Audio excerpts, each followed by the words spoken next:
بسم اللہ الرحمن الرحیم۔ السلام علیکم ناظرین، پروگرام رہنما کے ساتھ آپ کا میزبان مظفر اعجاز حاضر ہے۔ ناظرین، اس پروگرام میں ہم پاکستان کے ان شخصیات کو دعوت دیتے ہیں جن کا پاکستان کے مسائل سے، پاکستان کے امور سے گہرا تعلق ہوتا ہے، اور آج ہم جس موضوع پر گفتگو کریں گے وہ بہت ہی حساس موضوع ہے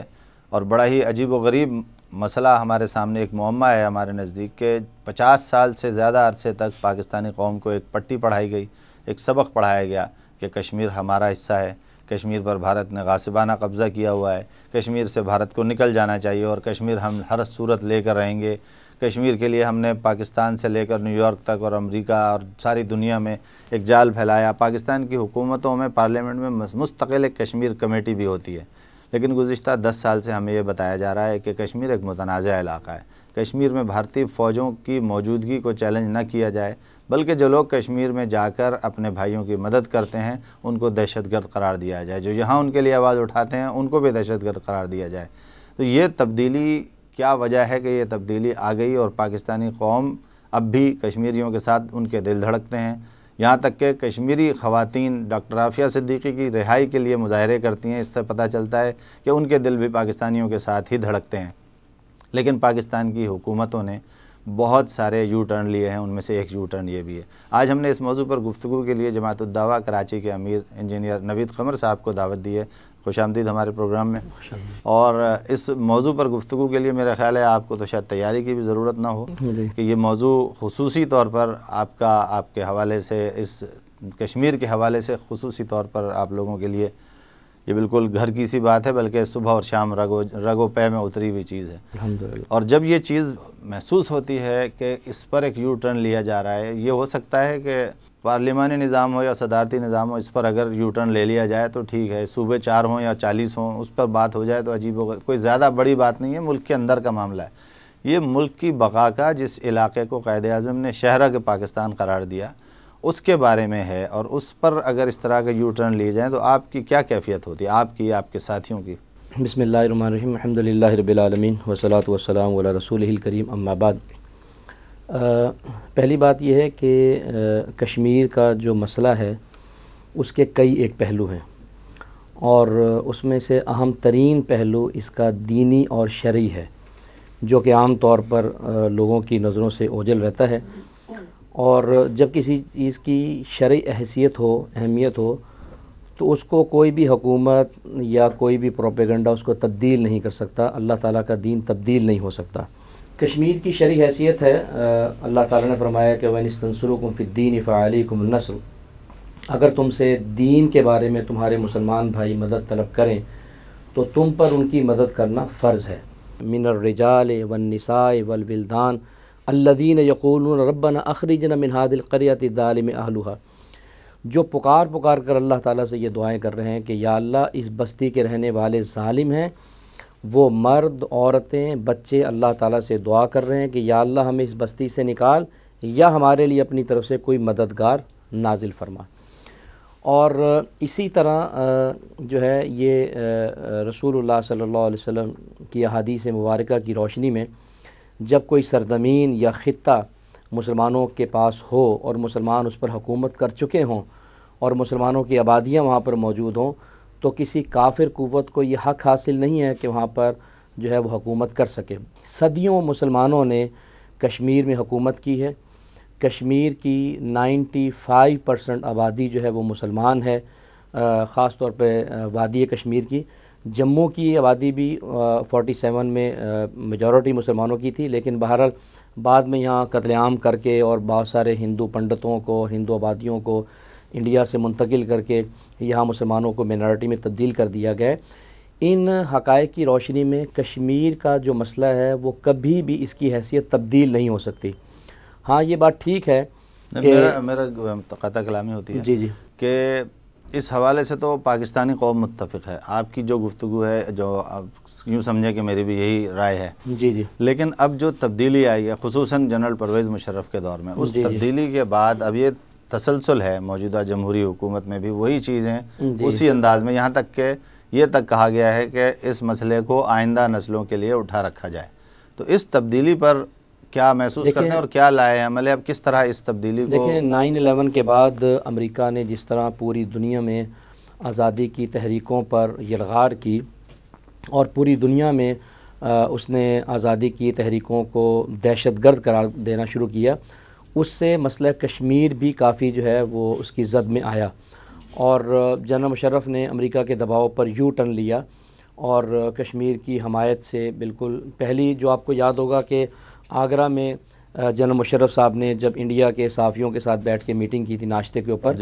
تو وہ کشمیر کو کور ایشو قرار دے رہے تھے اور کشمیریوں کو فریڈم فائٹر قرار دے رہے تھے، لیکن بعد میں جو ہے وہی مشرف صاحب جو ہے انہوں نے کشمیریوں کے بارے میں یہ موقف اختیار کیا کہ یہ ان کا اپنا مسئلہ ہے، ہمیں یو ٹرن لینا چاہیے، پاکستان کے حالات دیکھنے چاہیے۔ یہ امریکہ کے افغانستان میں آنے کے بعد یہ حالات بنے ہیں۔ یہ اس میں بھی امریکہ کا دخل ہے؟ بالکل دخل ہے، کیونکہ اس کا کیا مفاد ہوگا اس میں؟ دیکھیں بات یہ ہے کہ امریکہ نے سب سے بڑا کردار افغانستان میں انڈیا کو دیا ہے۔ امریکہ یہ چاہتا تھا کہ میں گلگت اور بلتستان کی چوٹیوں پر بیٹھ کر چائنا اور رشیا کو کور کروں، اور 14 قونصل خانے اس نے انڈیا کے بنوائے افغانستان میں اس مقصد کے لیے تاکہ یہاں پر ایک بڑا کردار دیا جا سکے، اور انڈیا کا یہ مطالبہ تھا کہ اگر اس علاقے کی منی سپر پاور مجھے بنایا جائے اور پاکستان کو دبایا جائے تو ہم نیٹو فورسز کی جگہ پر اپنی فورسز دیں گے لڑنے کے لیے، اور بہت ساری جو مسائل ہیں ان سے امریکہ کی جان چھڑائیں گے اور امریکہ کے ایجنڈے کو پورا کریں گے۔ تو امریکہ نے ایک طرف تو پاکستان کے ساتھ اتحادی ہونے کی باتیں کی، فرنٹ لائن اتحادی پاکستان کو بنایا، لیکن دوسری طرف اس نے انڈیا کو کردار بہت ہی خوفناک دیا، اور ہندوستان نے اس کردار سے فائدہ اٹھا کے اور جنرل مشرف صاحب کی جو پالیسی تھی کہ سیز فائر لائن انہوں نے قرار دے دی کہ بھی اب جنگ بندی جو ہے ہونی چاہیے، اس سے فائدہ اٹھا کر انڈیا نے مقبوضہ کشمیر سے نکلنے والے پاکستان کے دریاؤں پر 62 سے زیادہ ڈیم بنا لیے، اور جس کا مقصد یہ تھا کہ جب چاہے بارشوں کے دنوں میں پاکستان میں سیلاب کیا جائے اور جب خشک سالی ہو تو ان دنوں کے اندر ڈیموں میں پانی روک کر جو ہے پاکستان کو صحرا میں تبدیل کر دیا جائے۔ یہ ایک بہت بڑا خوفناک منصوبہ، کیونکہ کشمیر کی آزادی کی تحریک آپ دیکھیں کہ سن 2008 میں، 2009 میں، اور خصوصاً جون 2010 کے اندر جو تحریک چلی کہ بھارتیوں کشمیر چھوڑ دو، اس تحریک میں جو کشمیریوں نے پتھر اٹھائے اور انہوں نے باقاعدہ جو ہے وہ فوج کے ساتھ لڑنا شروع کیا، پتھروں کے ساتھ، سویلین تحریک۔ پہلے تو یہ الزام تھا کہ جو مجاہدین لڑ رہے ہیں، باہر سے مدد کی جا رہی ہے اور جناب دہشت گردی ہو رہی ہے، لیکن یہ جو تحریک اٹھی اس میں کشمیر کے بچے، عورتیں، بوڑھے کھڑے ہوئے اور مقابلے میں انہوں نے گولیاں کھائیں، اور آپ جانتے ہیں کہ 100 سے زیادہ کشمیریوں کو جو ہے نشانہ بنایا گیا اور ان کو شہید کر دیا گیا۔ لیکن وہ تحریک اتنی طاقتور تحریک اٹھی کہ خود ہندوستان جھنجلا گیا، اور اس نے حتیٰ کہ ہندوستان کے جو اعتدال پسند جو رائٹرز ہیں اور جو صحافی ہیں انہوں نے یہ بات لکھی کہ کشمیریوں کی آزادی کا وقت آ چکا ہے۔ آپ اسے ایک واقعے سے اندازہ لگائیں کہ جب بھارتی حکومت کا ایک وفد جو ہے ان کشمیریوں کو ہسپتال میں ملنے کے لیے وہ گئے جو مختلف جماعتوں کے تھے، اور انہوں نے ہسپتال کے مریضوں کو ان سے عیادت کرنا چاہی جو کہ بھارتی فوج کی گولیوں یا ظلم و تشدد کی وجہ سے ہسپتال میں زخمی ہو کے پڑے تھے، تو وہاں پر ایک خاتون مریضہ جو تھی وہ اٹھی اپنے بیڈ سے اور اس نے کہا کہ مجھ سے عیادت کرنے کی ضرورت نہیں ہے۔ وہ اٹھی اور اس نے ان حکمرانوں کے چہرے پر تھوکا، اور ہسپتال کے سارے مریض جو ہے اپنی ڈرپیں نکال کے اور اپنے بیڈوں سے اٹھ گئے، اور انہوں نے کہا کہ ہسپتال سے ان سب کو لوگوں کو نکالا جائے۔ یہ کشمیریوں کی انتہائی نفرت ہے۔ ہمارا میڈیا جو ہے وہ خصوصاً بہت سارا جو ہے وہ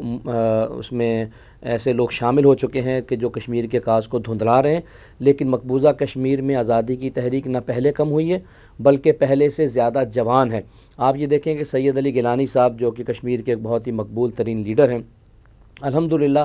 اس وقت وہ ایک جلسے میں 5-5 لاکھ لوگوں سے جو ہے وہ خطاب کر رہے ہیں، ان پر نظر بندیاں بار بار کی جا رہی ہیں۔ میں یہ سمجھتا ہوں کہ پچھلے 10 سالوں کی نسبت جون 2010 سے لے کر اس وقت جو ہے وہ تحریک اس وقت سب سے زیادہ تیز ہے، اگرچہ پاکستان کی طرف سے وہ مدد اور تعاون اور اخلاقی حمایت کا وہ جو سلسلہ ہے کمزور ہوا ہے، لیکن کشمیریوں کے ارادے اور جرت میں الحمدللہ کمی نہیں آئی ہے۔ ابھی آپ نے ذکر کیا کہ جموں میں مسلمانوں کا قتل عام کیا گیا، تو اس کا باقی وادی میں بھی کوشش کی جا رہی ہے؟ وادی میں بھی بہت زیادہ کوشش کی گئی کہ وادی میں بھی آبادی کو مسلمانوں کو ہو سکتا ہے کہ پھر اگلے 10 سال میں وہ شرعی آبادی کی تبدیل کر دیں بالکل یہ اور پھر کوئی اس طرح کا اقوام متحدہ کی قرارداد پر عمل کیا جائے. بالکل ایسا ہو رہا ہے، کیونکہ وہاں پر جب وادی کے اندر بہت سارے مندروں کی جگہ کی بات آئی اور وہ اراضی کا جو بہت بڑا تنازع کھڑا ہوا، اور جس کے بعد جو ہے وہ کشمیریوں کے پھل لینے سے انڈیا نے انکار کر دیا. اور آپ کو پتہ ہے کہ کشمیر کے پھل ہندوستان میں جاتے ہیں اور اس کے بدلے میں چاول اور دوسری فصلیں ہندوستان سے واپس آتی ہیں. تو جب انہوں نے بڑے بڑے مندر بنانے کا اعلان کیا وادی کشمیر میں، تو پورے کشمیر کے مسلمانوں نے اس بات کی جو ہے وہ بہت شدید طریقے سے مذمت کی کہ جب یہاں پر ہندو موجود نہیں ہیں تو یہ بڑے بڑے مندر کیوں بنائے جا رہے ہیں. مقصد یہ تھا کہ مندر بنائے جائیں گے، پھر آبادیاں لی جائیں گی. انہوں نے انکار کیا. نتیجے میں کروڑوں نہیں بلکہ اربوں روپے کے پھل کشمیریوں کے ہندوستان نے لینے سے انکار کیا. اور انہی دنوں میں آپ کو یاد ہوگا کہ ایک بہت بڑا جو ہے وہ مارچ ہوا پاکستان کے بارڈرز کی طرف، اور شیخ عبدالعزیز صاحب جو ان کے لیڈر تھے ہزاروں کشمیریوں کے ساتھ پاکستان کے بارڈر کی طرف بڑھے، اور انہوں نے کہا کہ ہم اپنا مال پاکستان کی منڈیوں میں بیچیں گے، راولپنڈی اور مظفر آباد کی منڈیوں میں بیچیں گے، اور ان کو بارڈر کے اوپر شہید کر دیا گیا. یہ بات بالکل آپ کے ٹھیک ہے کہ وقت گزرنے کے ساتھ ساتھ وہاں کی آبادیوں کو گھٹانے کے لیے اور وہاں کے ذہنوں کو تبدیل کرنے کا انڈیا نے اربوں روپیہ خرچ کیا ہے کشمیریوں کے ذہنوں کو تبدیل کرنے کے لیے، فحاشی اور یعنی پھیلانے کے لیے، چینلز پہ لانے کے لیے، کھیلوں میں لانے کے لیے بہت سارے اس نے ہتھ کنڈے استعمال کیے ہیں. لیکن الحمدللہ کشمیری ان سارے شیخ عبدالعزیز کا ذکر آیا تو ایک اور تضاد سامنے آتا ہے، بھارت کو پسندیدہ ترین ملک قرار دینے کی بات. ابھی ہم اس پر بات کریں گے، ایک چھوٹا سا وقفہ لیتے ہیں. ناظرین، ہماری انجینئر نوید قمر سے گفتگو جاری ہے، اور ہم ابھی کشمیر میں بھارت کے مظالم کا ذکر ہو رہا تھا، اور بھارت کو پسندیدہ ترین ملک قرار دینے کی بات بھی اسی وقت سامنے آتی ہے، اور ہم دیکھتے ہیں کہ اس کے نتیجے میں ایک اور بڑا تضاد سامنے آتا ہے. ایک وقفے کے بعد ہم اس پر بات کریں گے، ہمارے ساتھ رہیے گا.